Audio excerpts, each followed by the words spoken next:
কোন চাঁদাবাজ, ধান্দাবাজ, কোন দেশাগুনের কোন স্থান আমার দলে কোনোদিন প্রয়োজন নাই। আমরা সবাই এক এবং একটা রাজনীতির ছায়াতলে রাজনীতি করি। সেহেতু আগামীতে যত যেখানে যে ভাই পারি আমরা এই ধানের শীষের পক্ষে রুখে দাঁড়াবো, ইনশাল্লাহ পক্ষে দাঁড়াবো যখন যেভাবে থাকি।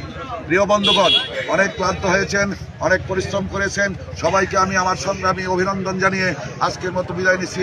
আসসালামু আলাইকুম ওয়া রাহমাতুল্লাহি ওয়া বারাকাতুহু। ধন্যবাদ।